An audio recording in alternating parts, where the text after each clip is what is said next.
Welcome to B-Rated, B-Rated Conversations. Join us as we talk to the creative people behind the independent movies and get the behind-the-scenes stories. Thank you for being here. I'm here with Ken Arnold, actor, writer, director. Yeah, I've directed some stuff. Absolutely. Yeah. I saw that on your IMDb. Yes. Thank you for having me. This is great. I appreciate it. Yeah, I love your podcast. Oh, thank you.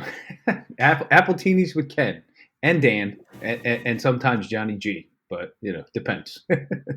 Yeah, the last couple of episodes, I mean, before we jump into your movie stuff, like I really listened to the last couple, the one you did with Jamie Nash, the one you did with Player 204. I can't think of his name right now, but Sure. His name's Dan Bartolomeo. Yeah, that's right. Yeah, because that was a show that Brian and I both like. Like, I love reality TV. Brian is not a reality TV guy. Mm-hmm. Like, I'll do, all the dating shows, The Challenge. Like, I normally watch all the dating stuff with my wife, but I like the competition stuff. So yeah, that one was cool. Yeah, it was cool. And he laid a lot out there in the podcast, but when the microphones were off. I bet there was a whole lot more. Oh, yeah, we got some stuff, man. It was cool, which was cool, but I'm not going to talk about it. But there were some things, and he was just like, yeah, it was yeah, the way they made it look in the edit, so. Oh, yeah. No, I mean, I'm kind of like attuned to when they start to do the cuts and you're not getting all the information, because I think I've listened to enough behind the scenes and seen enough that, like, I feel like I know when I'm not getting all the info. Yeah, absolutely. But it was a great show. I was into it. No. My kids were into it. We would watch it every night after dinner. We would watch 2 episodes, and to get through it. And so it was fun. It was a lot of fun. Oh yeah, and your conversation with Dan was like, it kind of confirms, like, it was a good one. It was a really good conversation. So if anybody's curious about Squid Game or or reality TV in general, that's a really great conversation that you guys had. Yeah. Thank you. Yeah, it was a lot of fun. And I went to school with high school with Dan, so I've known Dan since we were kids. We were little kids. Oh, wow. So it was a very familiar conversation. I wasn't afraid to ask him a question. He wasn't afraid to give me an answer. It wasn't like there was that barrier of being strangers. So we have known each other since we were little kids. So there was a little bit more free exchange of ideas and answers and questions there. So it was relaxed, which was kind of nice. Definitely. So to kind of jump into the movies a little bit, like the first movie we did was Satanic Hispanics. And it's kind of like one, since you mentioned it, it was one that went on the list and it was on our radar. And it's like, when there's a good time to do this one, we should definitely jump in and do this. And like, we both really enjoyed that one. Especially your segment of the, like, your particular portion of that segment we enjoyed. Yes, El Vampiro, which, yes, when they sent me the script, I thought, this is going to be hilarious, and it turned out being fantastic. Yeah, it was hilarious and fantastic. I got to work with Hemke Madera, who played the vampire in the piece, and if you don't know, he was in Spider-Man.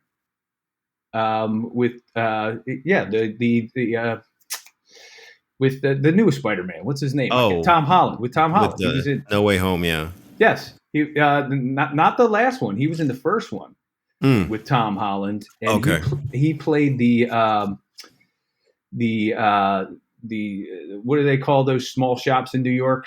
Like a bodega. Yes, the bodega. He was the bodega owner. The shop owner. They got destroyed. Remember when he was in the bank dealing with the Avengers? They had the masks on, the criminals, and then he grabbed the weapon that was found and he shot up the bank, and then he shot the store. He shot the bodega up and destroyed the bodega.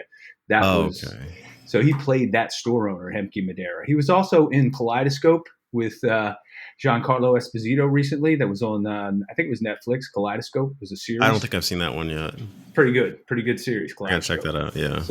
But Hemke's been in a lot of big stuff. And just to work with him was fantastic. And he's a huge baseball fan, and I love baseball because I used to play professionally. So, him and I, we're fast friends. Just started talking about baseball the whole time. Nice. Yeah, that one, I think, like when we did our initial watch, that was the segment that kind of like stuck out like a sore thumb. Like I kind of feel like with that segment, if you put it in another movie Mm-hmm. where it's a little more, like everything else is a little more big and comedic, Sure. it doesn't like stick out so much. Where like, because I mean, maybe like because I really enjoyed it. It was just that a lot of the other segments were very serious, and there was like Mm-hmm. moments of like where they let you take a breath and then they're back into the serious. And this one was just like the vampire that forgot about daylight savings and, Yes. and Well, gets stuck. if you know those guys, right, and I know those guys really well. Eduardo Sanchez, of course, who did the Blair Witch Project. He is hilarious, and he wants to direct more comedy, but he never gets the opportunity. Right? He Yeah. did the Blair Witch Project, so everybody wants him to do the next Blair Witch Project or Well, horror yeah. thing, which is what they want him to do. But he is one of the funniest guys ever to be on a set to hang out with, and he writes things, and he sent me scripts that are really really funny, and we would love to do more of them, but we just haven't had the opportunity to work on stuff. He executive produced a web series that I was in called Para Abnormal, and that was a Mm. comedy. And that we did that back in 2009, and it ran for we did it for 3 seasons, I would say. So if you want to go back on YouTube, it's on YouTube. It's Para Abnormal TV. I'll have And to check that out. yeah, we had a lot of fun with that. It was Jamie Nash, and Jamie Nash is a hilarious writer. He worked on Para Abnormal with me. Jamie Nash already he directed stuff on A Comedy of Horrors for us. He directed the new Last Night at Terrace Lanes. So Yeah, which was yeah, a really great movie. which was a lot of fun. So doing this one with Eduardo and being around that crew out there, it was a lot of fun. I had a blast. They asked me if I knew another actor that could be in the scene with me, who was a comedic actor and could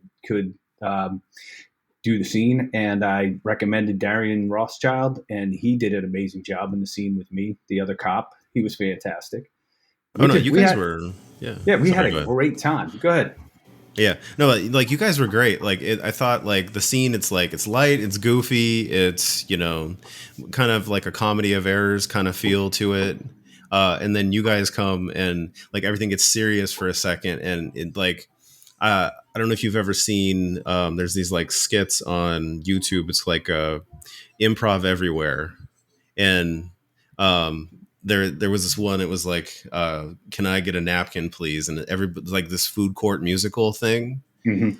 And there's this part where you just see the security guard walk in, and it looks like he's not even part of the scene, and then all of a sudden he starts singing and everybody just bursts out in laughter. And that's the only way I can describe the way you guys come in. It's like you're not like the same tone of this scene, and you come in and just like blow it open a little bit, and it was really cool. Well, thank you. And when we were doing the scene, I kept thinking back, and I don't know how big a fan you are of like Abbott and Costello, Oh yeah, the Three since I was a kid. Stooges, right?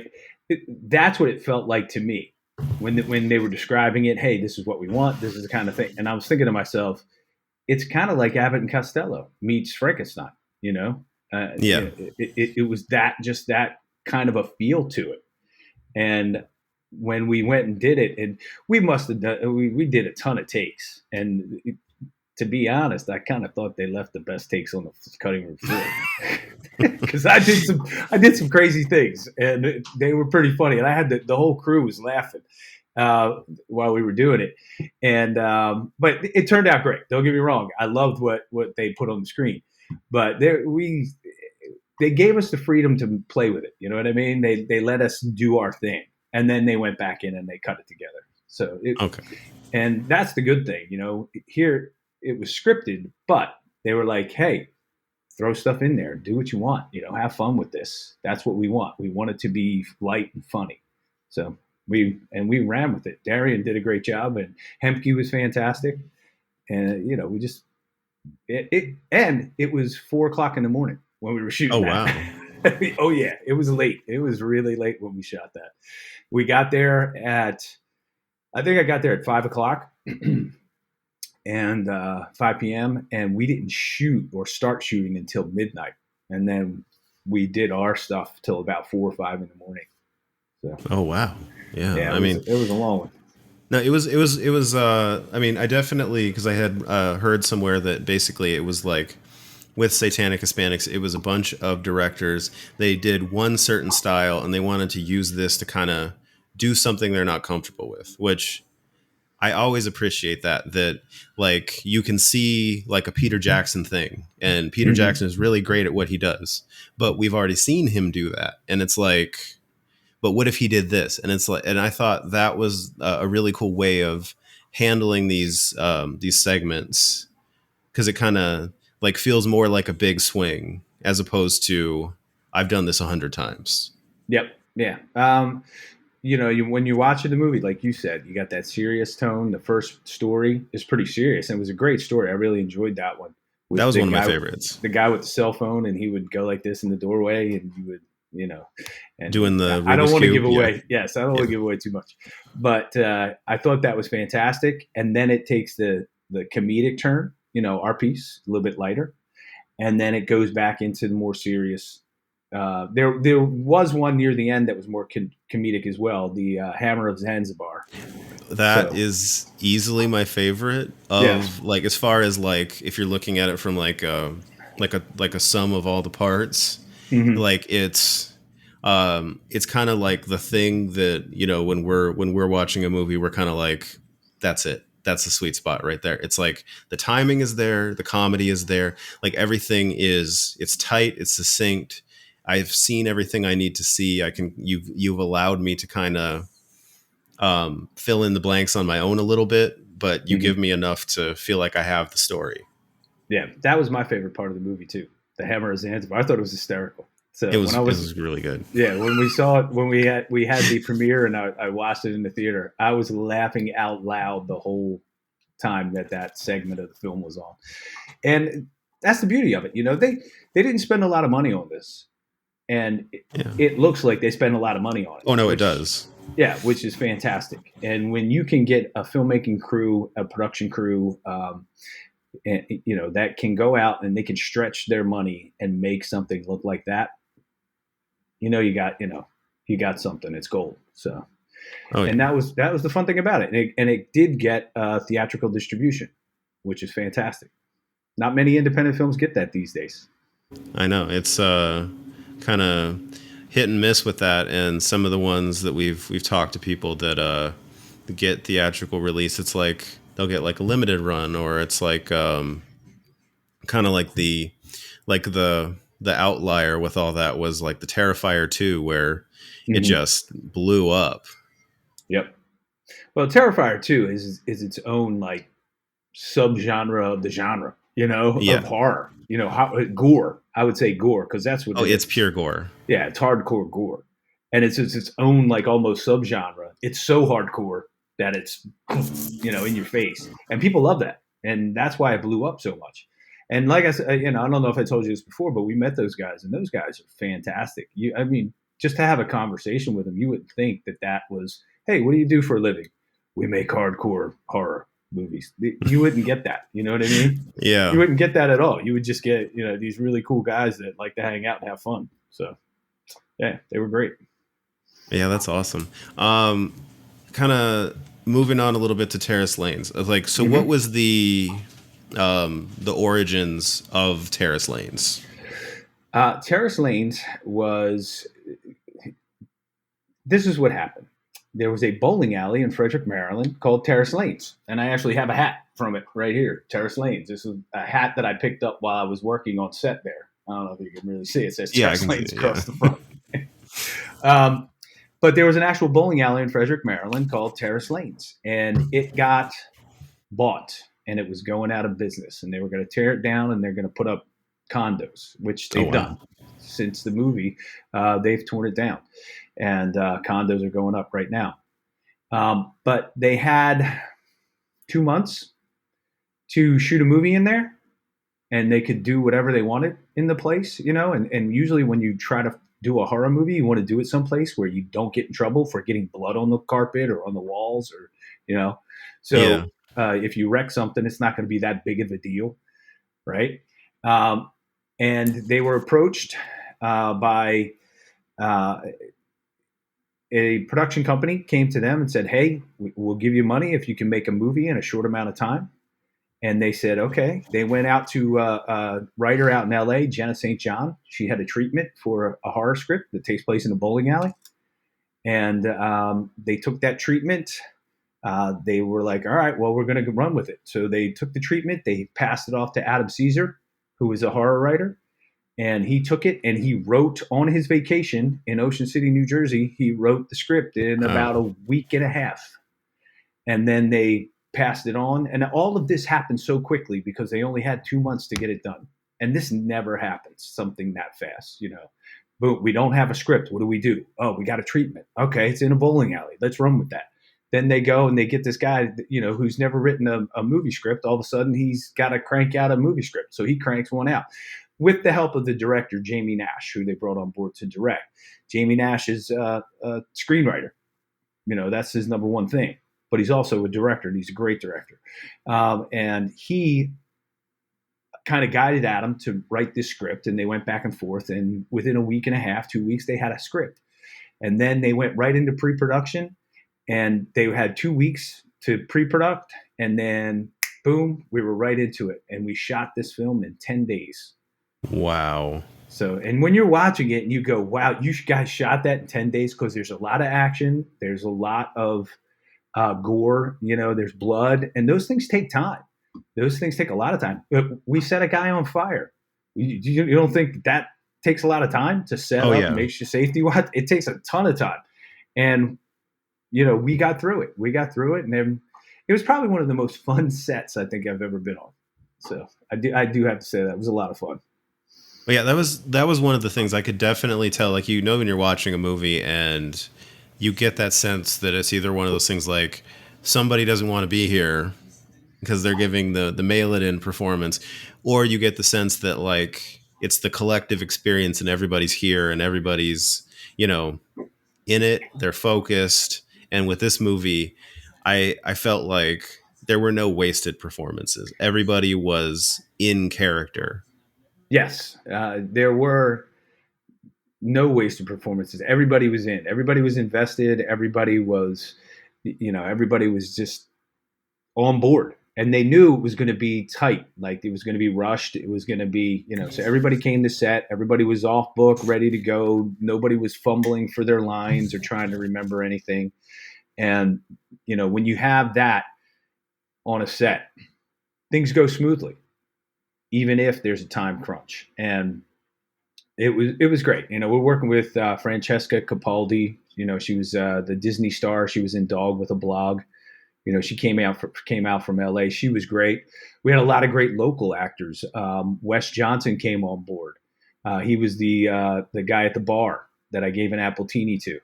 Oh yeah, I caught that line. Yes, and then you had Tawanda Underdew, who played my boss in the movie. And She was great. Yes, she was fantastic. She's a local actor to the Frederick, Maryland area. Then we had my son was in it. He plays Cody. I caught that afterwards, and I was like, yeah, he's really good, because it's like there's this really amazing blend of, you get the positive character development and then the negative character development. So you get that like nice little blend of, oh, he died, like I didn't want to see him die, and then you get the ones that it's like, that's okay. Like, yes. Everybody was rooting for that to happen. Everybody was like, when is this guy going to die? And eventually, yeah, who knows? I don't want to, like I said, I don't want to give too much away. But he did a great job. It was his first film, my son's first film, that his first feature that he had ever done. And, and I kind of stayed out of the way. I didn't, when he was doing his scenes and everything like that, I was gone. I didn't want to interfere. I didn't want to be there. I didn't want him to look over his shoulder like his dad watching me. And, so Yeah. I No, he was left. really And good.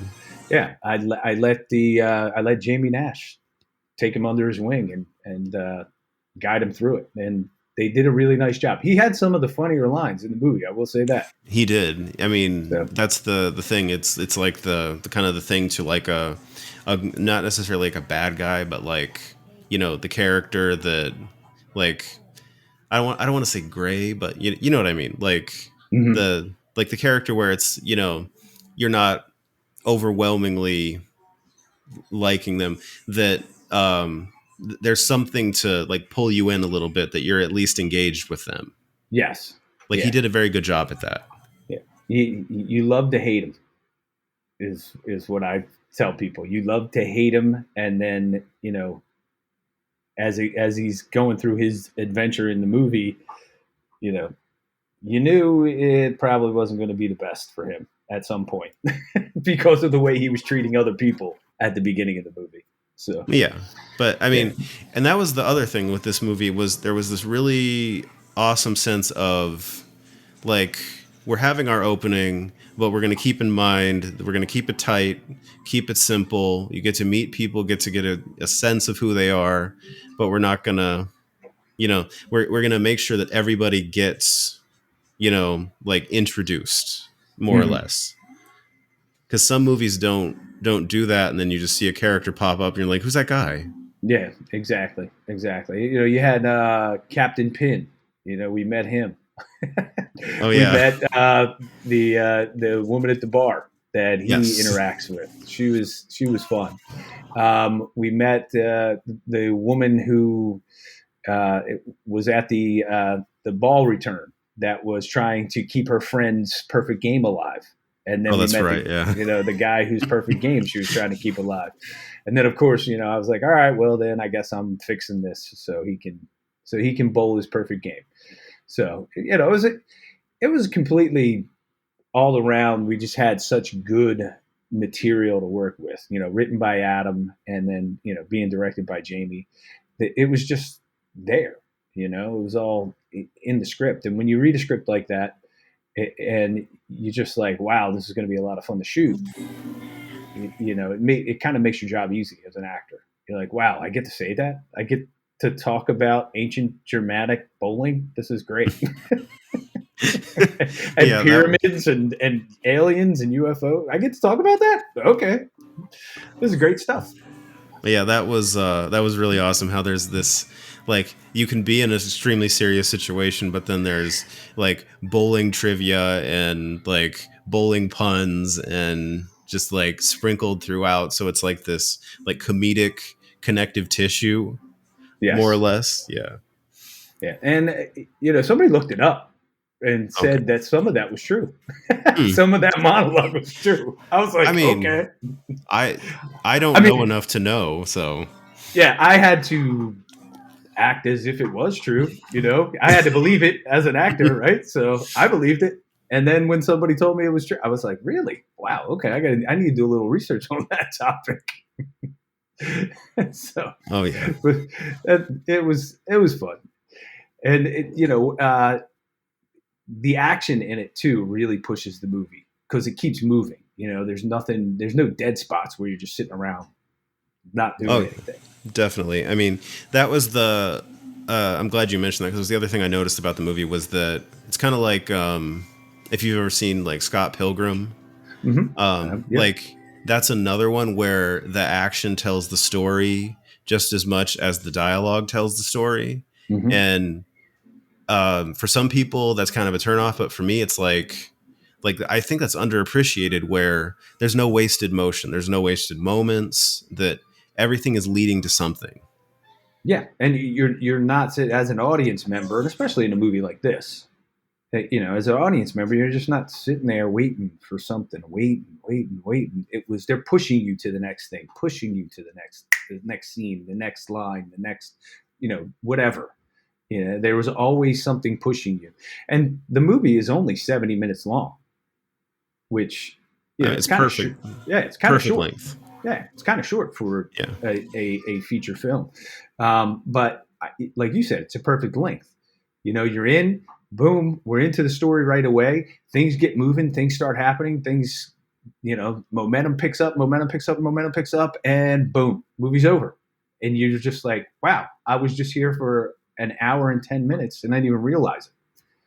Yeah, it was like, even to the point that when you get to the final confrontation, climax, whatever you want to call it, that moment in the movie, I'm not thinking, okay, now we get to the climax. Like, it just kind of like, oh, now we're here. Yep. And I think that's the perfect way to get to it. Yes. Just by keeping it moving like that and, making sure. And the editing was great. Corey did a great job editing. And, he tightened it and tightened it and tightened it. Cause I saw a longer version of it, when they first started putting it together. And he was like, look, it's going to move a lot quicker once we really start shaving this down. And, he's true to his word. Yeah, the thing moves. And that's really good for an independent film at this budget level. Oh, definitely. And that's the thing, is if you watch this movie, like, it's so well produced, like everybody's does such a great job, that I would almost not know this is independent. It Yeah. doesn't have the kind of like independent feel to it, which I love those movies, but this one kind of like shines it up a little bit. Like, you get a little more like a bigger feel to it. Again, it goes back to the production company that did Satanic Hispanics and Terrace Lanes and the movie The Jester. If you haven't seen The Jester yet, they produce all these movies and they give you a bigger feel than the amount of money that was spent on it. And that's what that separates them from other independent film production companies. They know how to get the most bang for their buck. They really do. Definitely. And kind of digging into your character a little bit. I mean, Sure. you are um, the father, the father who hasn't seen his daughter or in a while, or hasn't had a significant relationship with her in a while. Mm-hmm. And that relationship is like, you can just see and feel everything, the hurt, the love, everything that happens throughout. And that's really a credit to you and to Francesca, that you guys just work so well together. Yeah, she was fantastic. And we had never met before. And, first day, here we are, and we're thrown right into it. Like I said, we only had 10 days on set. We didn't have any rehearsal time beforehand. And here we are, day one, and we're in a scene where we're having this emotional conversation with each other. And the good thing is that when you're on a set, you have time, you have downtime when they're setting up lights and they're doing. And we really didn't have our own trailers or green rooms or anything to go to. It was a low budget movie. So we sat there in the bowling alley at it, the tables where you would eat pizza or whatever. And we just talked. She was there with her mom. I was there. Sometimes my son was with me, and we just talked. We talked about our families. We talked about different things, and we got to know each other pretty quickly in a relative, short amount of time, and we just connected. And then jumping in and having to do the acting. She's a professional, very professional. She's been doing it since she was a little kid, right? Since she was small, and Yeah. because she's only 19, 20 now, right? So, Which, I mean, the yeah, way she carries herself and the way she acts, I wouldn't think she's 19 or 20. It's crazy. yeah, she's great, and she's been doing it ever since she's a kid, and very professional. And that was my job: get in there, be professional and do your job, know your lines, and put and do your best. Do your best to make that connection. And it actually really worked out. Yeah, she's a good kid, and I wish her the best. She's going to go on to a fantastic career. And, this is just one of the stepping stones along the way for her. She's going to do well because of this movie. Oh, absolutely. And so for your character specifically, like, was there? I mean, you had kind of like a short, you know, run to get ready for this. Like, was there like anything you did specifically to? I mean, because this isn't your, how do I say, this isn't your like typical, or the role that we've seen you in previously with like the Night Watchman, where it's, very goofy, very silly. Like he Mm-hmm. puts on the facade of Mm-hmm. seriousness, but he's not serious. Yeah. And like in this one, there's a hurt under there, and there's a lighthearted front, but he's very, very hurt, and Yeah. it's working through a lot of Yeah. things. Yeah. And, as an actor, you kind of try to connect to things that happen to you in your own life, you know, uh, growing up or whatever, when with your own parents or whatever it may be. Um, and I think what I did was I reached back and, I had an okay relationship with my mom and dad, but there was a, divorce happening and all of that. And, it kind of brought me back to that time when I was that age, when I was a teenager. And yeah, I was a little bit embarrassed of my parents and their situation and their divorce going on and the fights and this, so I could connect. I was very familiar with the situation, and I remember Mhm. how I felt when I was that age and I was in that situation. And, you know, and my dad couldn't be there all the time for me, or my mom couldn't be there all the time for me. So, and I just knew that, it felt familiar. So for me to get into that, emotional state of sadness about that type of situation wasn't that difficult. It was, it's always been there for me, for my entire life. So I just kind of reached back into that and then, made that connection. Like, what was my dad trying to do to connect with me when I was that age? And I had attitude and I was a bit of a Yeah. jerk when I was a teenager. Right. And Yeah. I thought I knew everything. And I didn't want my friends to see my dad That because, part yeah. that So, that gutted me, yeah. because I mean Yeah. my son's 4, so everything is daddy, everything is mommy. But it's like in the back of my head, I'm like, the clock's ticking. I'm getting to that place that it's going to be time to step back and go away. Yeah. And, I've had that with my own kids, my oldest, when he went away to school, and we went away to college, man, I was gutted, man. I was like, he wanted nothing to do with us for the 4 or 5 years he was away. We were just like, what? I went from being Yeah. like essentially his best friend. We did everything together. We went to baseball practice together. We went to baseball games together. We went to the movies together. We did all this stuff together. And then all of a sudden he was just like, yeah, I don't want to do anything with you anymore. Yeah. And I was like, what?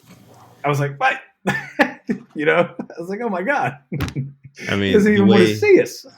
yeah, So the way you guys played that, you and Francesca, like that, I was like, man, like I've been there, and I feel like I'm gonna be there at some point, and it doesn't feel good. no, at all. I've gotten those texts from my kids. I have. Like that Yeah. happened in the movie. Dad, act like you don't know me. Don't come over here. I'm not. I'm like, Yeah. okay, but you know what? I do anyway. Now it's time to embarrass you. Exactly. I'm gonna like, all right. If you're gonna play that way, I'm gonna come over and definitely do it now. So, but yeah, this film was really cool in that sense that I did get to play that serious part as well as the fun Yeah. comedic stuff, which was really cool. So I really enjoyed doing that. And when I was asked at a Q&A what my favorite scene was, um, I told the audience, I said, look, I get to do comedic, fun stuff all the time. But that monologue I have, or Oh that little yeah. scene I have with her at the end, or near the end, where we're back behind the bowling machines, where I get serious and I tell her it's going to be okay, and your mom left me because it was the right thing to do. That little scene, Yeah. that was my favorite scene. That to me as an actor was the meat of that movie for me. Wait, So, that was one of my favorite moments because, like, you do play the perfectly imperfect character, where it doesn't feel like a caricature of a broken person. It feels like, yeah, I'm broken, but I'm not gonna sit here and just, you know, live in a puddle of my tears. I have to continue to live, so I'm gonna fake it until I make it. yeah, yeah, no, absolutely right. It,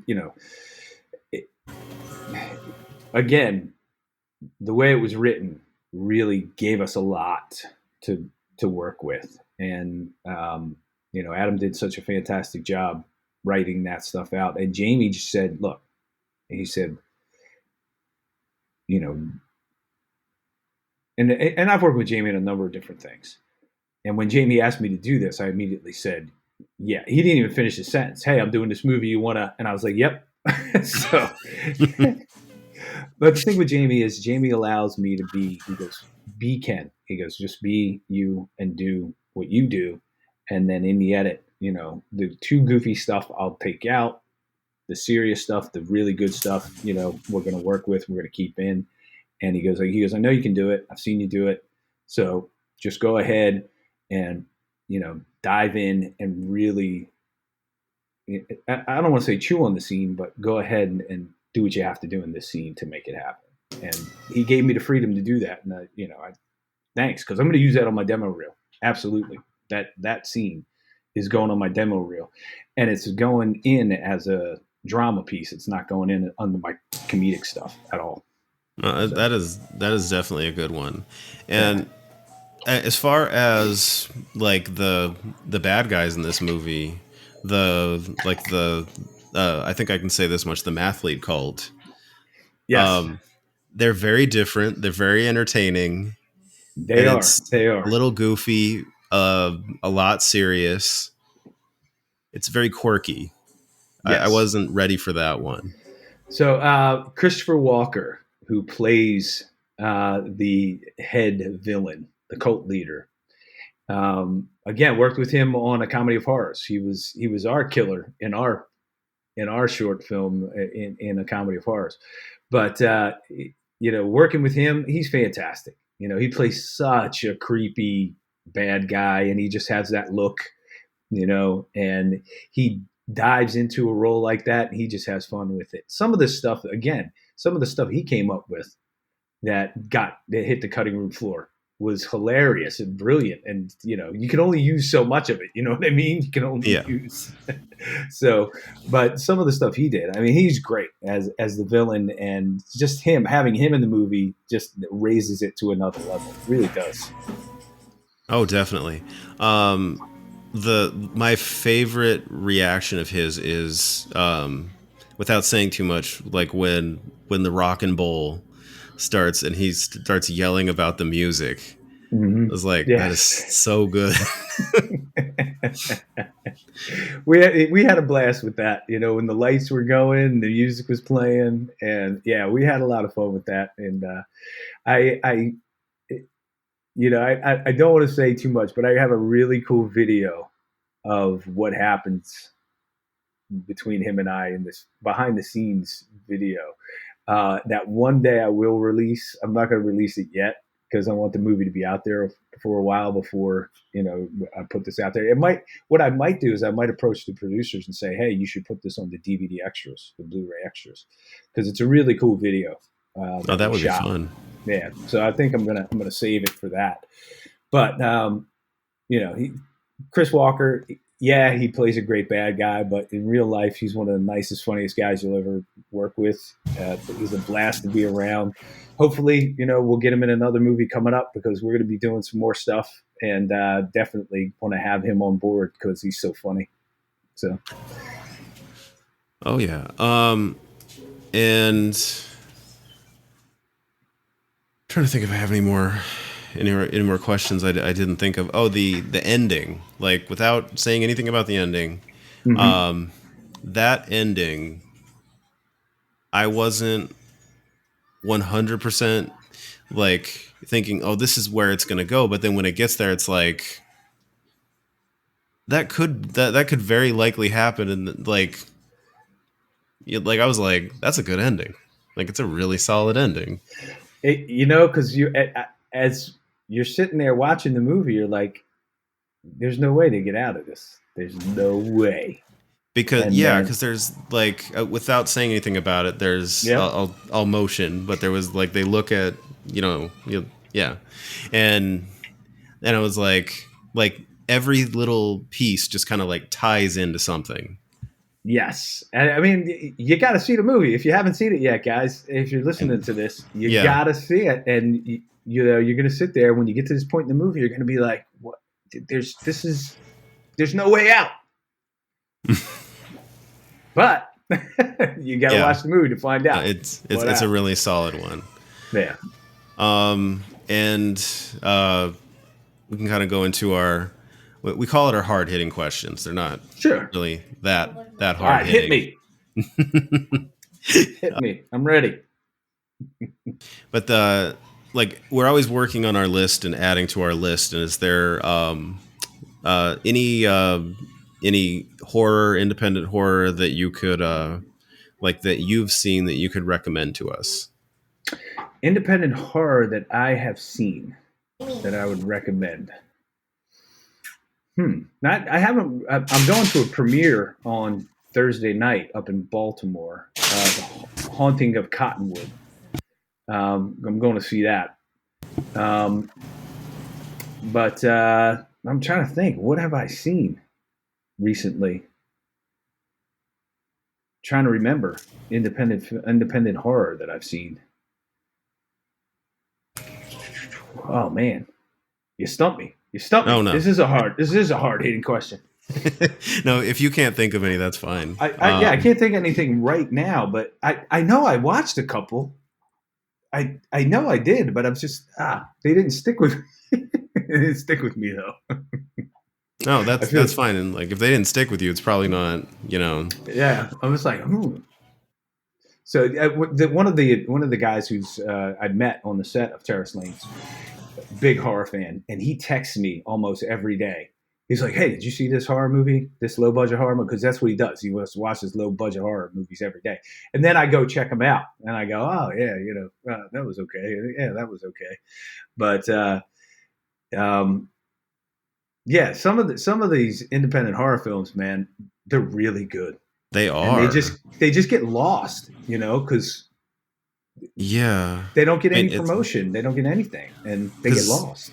Like we've talked to a few people that they'll tell us how much they made the movie for and stuff like that. And it's like, you made this movie for that money. And it's just like, it blows my mind that like people are able to do this nowadays. Yeah. Yeah. You can make a movie on your iPhone, right? I don't, as a producer myself, I'm not going to make a movie, that on my iPhone and not pay people and, just do it out of love. I'm at the point in my career, I'm at the point in my life where if I'm going to ask you to spend a month of your life working on my movie, I'm going to pay you, and I'm going to pay you pretty decent, so at least you can pay your bills and, you can live. So, but a lot of these people, they go out and they make these movies and they make them on such a low budget, and they have to be so creative with what they have, and the things they come up with are brilliant. And you just watch these movies and you're just like blown away by what they come up with and how they do it. Oh yeah, definitely. And it's amazing. And when I go to these film festivals, these horror film festivals, and just watch the other films at these things, and I'm just amazed by it. I'm just like, wow. And then they just get lost. These films get lost because of the distribution deal they sign or whatever. There's no promotion really behind any of them. Some Terrifier, and Terrifier 2 and those, yeah, obviously they get some backing behind them, and they get some hype built, and they get out there. But for the most part, a lot of these films don't, and it's a shame because they just get lost. And then eventually you find them on Amazon, or you find them on Apple or whatever, and then all of a sudden they get a little bit of a following. But a lot of great films out there. Independent horror. Definitely, like the one that kind of sticks out to me was one of the guys we talked to early on is John Eisberg. He did Mm-hmm. a movie called Final Summer, Okay. and he shot this movie on a $15,000 budget, and it's literally it's a slasher at this summer camp that was like closed for the winter. Okay. They just filmed there, and he like shot it over a couple weeks, and it's an amazing movie. And just the like and you can credit all of that to his creativity and just finding ways to stretch that 15,000, Mm-hmm. Mm-hmm. because that's what a lot of it is. Or the other one that comes to mind is we've talked to who was it, I'm gonna mess up his name, and we've talked to him twice. Stephen Lamorte. Okay. He directed The Mean One. That I think it had like a short theater run, a few weeks or a couple weeks or so, and Okay. now it's starting to hit Latin America and around there. Um, like just talking to him, like he did a second movie um, that took place over like he filmed it over 7 years. He didn't know that until we talked to him. Right? 7 years. That's a long time to be making a movie. 7 years. But as an independent filmmaker, sometimes that's how you got to do it. You got to do it on weekends. You got to do it here, a little bit here, a little bit there, and then Yeah, the but only he problem is you pray that your actors don't age, yeah.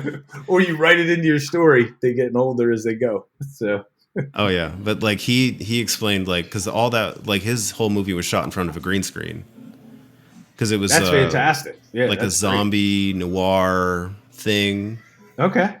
And like just like my main question to him was, how do you stage that out where like people aren't messing with the theoretical set?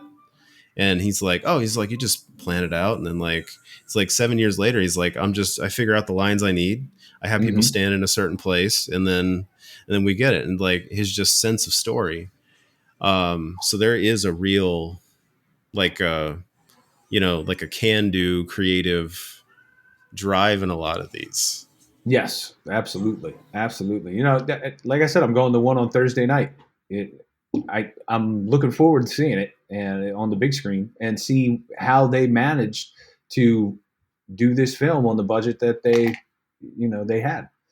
So, and I know Yeah. these guys are good filmmakers, so we'll see. We'll see what they did and see how they did it. Oh, definitely. And so do you have anything else? I mean, you kind of alluded to it already, but do you have anything else coming up that you can talk about? Well, we just finished this past year, right at the end of the year, we finished our horror Western that we shot in Austria back in 2021.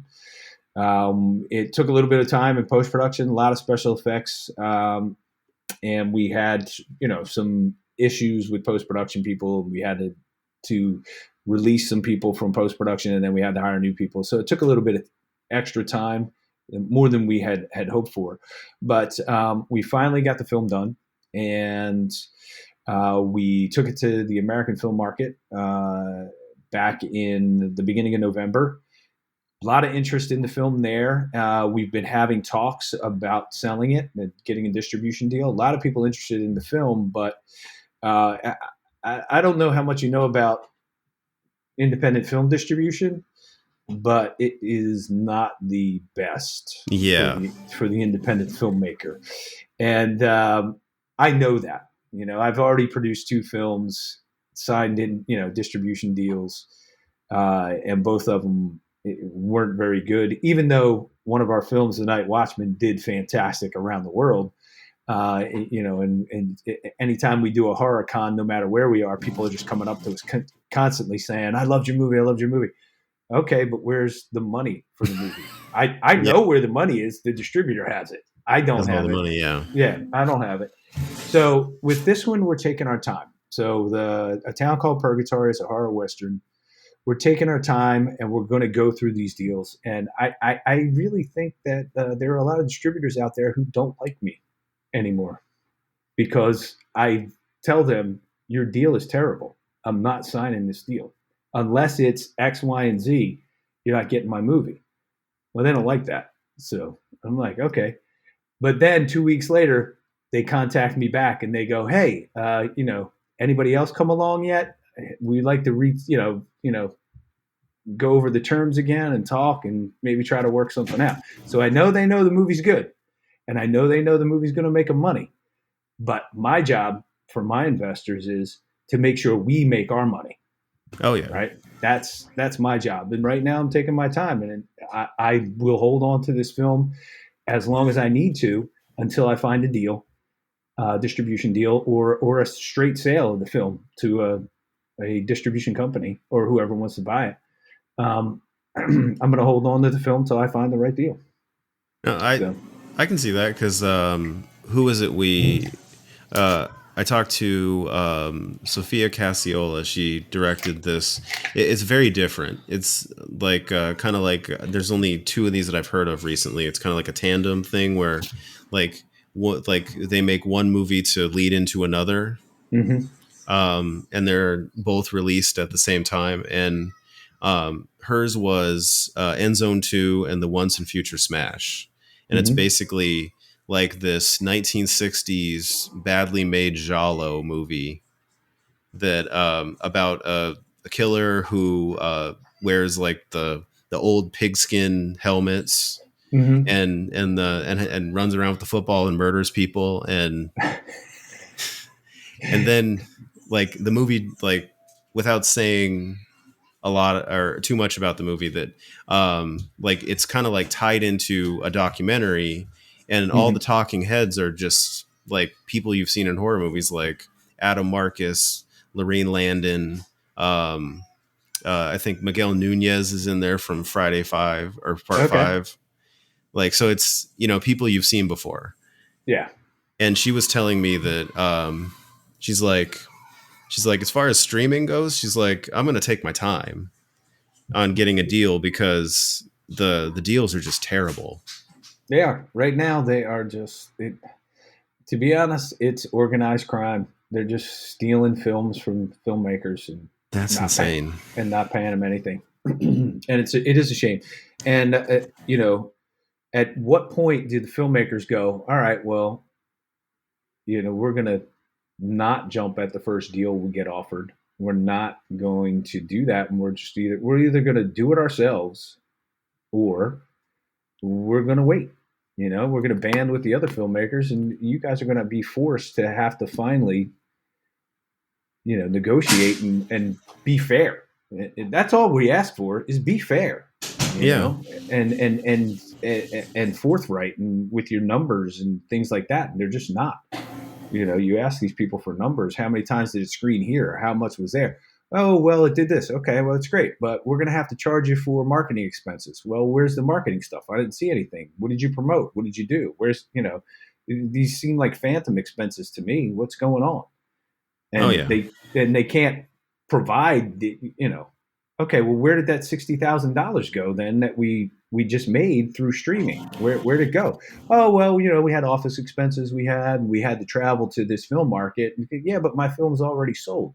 I mean, it's already out there. It's already playing. So why would you take my film, or why do I have to pay for you to take my film to the European film market when my film is already on all these streaming services and you're not going to sell it there anyway? I mean, what's going on? So, and it's just,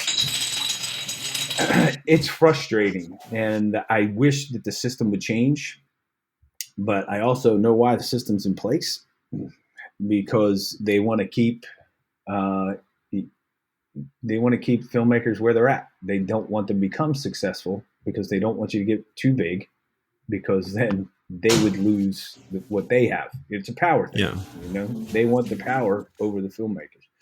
And it's the same thing in other industries as well.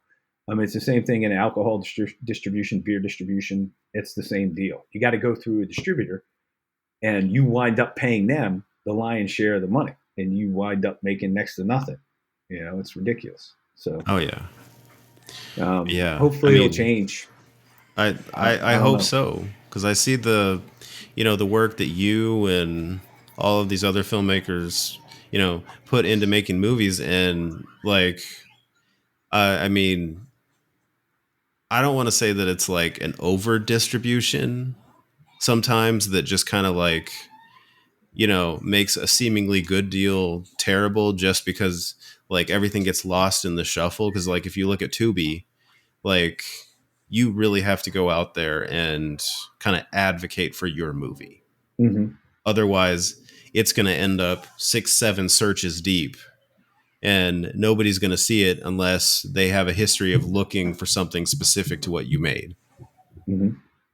Absolutely. And they're not doing any, they can sit there and sell it to you all day long, that they're going to, put $60,000 into marketing or whatever, ads and this and that. They don't. They don't promote your movie. What they're doing is they're just padding out their library, and then they're just presenting it to the buyers that are out there, and they're hoping that it sticks. That's it. They're not promoting it. They're not, when it hits Amazon or it hits Tubi or it hits Vudu or whatever. They may do a couple posts at the beginning, but they're relying on the filmmaker and the people who were in the film that work on the film. They're relying on them to do the social media stuff. They're relying on them to create any buzz about it, to do podcasts, to that's what they're relying on. They're not doing any of that themselves. They're not scheduling any of that. They're not having these actors do press junkets or anything like that. So, and it's really tough for independent filmmakers to do that because you made a movie for $15,000. How much money do you have to actually put into a marketing campaign to get mass, you know, to get mass info out there to get people to watch your movie? You're not going to. It's virtually impossible. It's like standing at the bottom of Mount Everest and without any climbing gear, and standing there naked and going, "How the hell am I going to get to the top of this thing?" You're not. Yeah. That's what it's like for an independent filmmaker in the distribution system that's set up now. You have no chance to get to the top of that mountain because they don't give you a chance. And to be honest, they don't care because they've got 100 films in their library, and if each film makes $10,000 for them, a quarter, they don't care because they've made a ton of money. So that's the thing. Yeah, that's unfortunate because that's what we've tried to like. Kind of our one of our goals with this was there are a lot of horror podcasts, and there's a lot of horror podcasts that will talk about Scream, and I Know What You Did Last Summer, and it's like, but everybody's talking about that, Mm-hmm.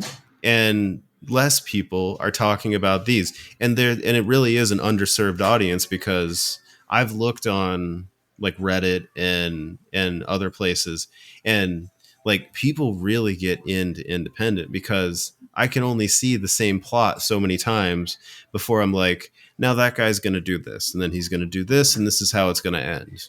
Mm-hmm. Mm-hmm.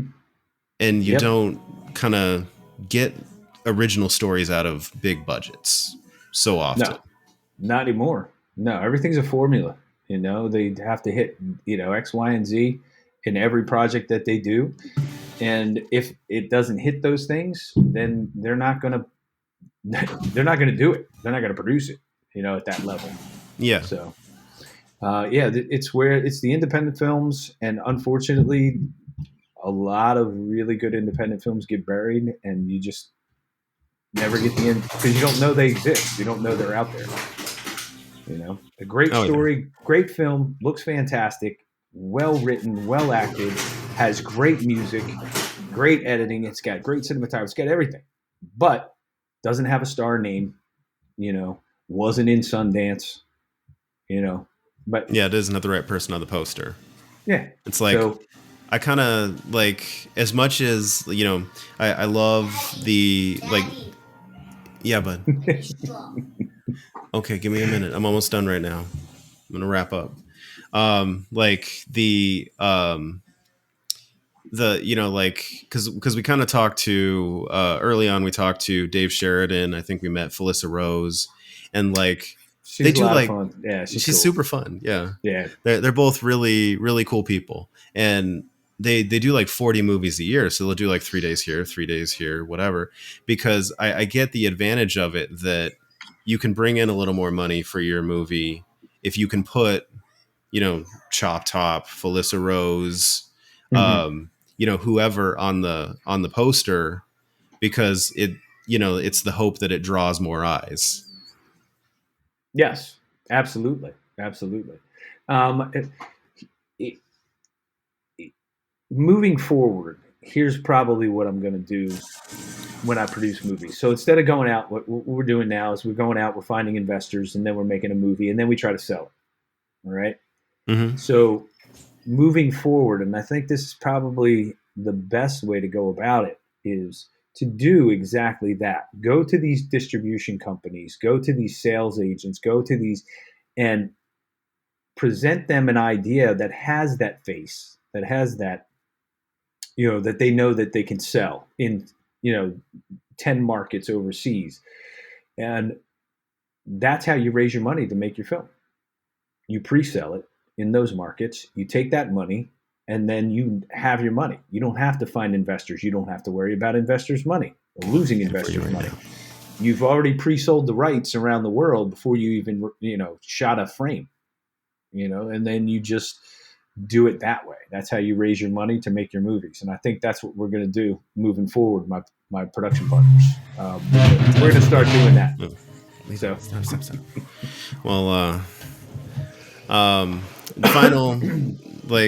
question. Sure. Since I should probably start wrapping this up. He's getting a little restless. So on the social medias, like on social media, like where can people find you? Where can people follow you?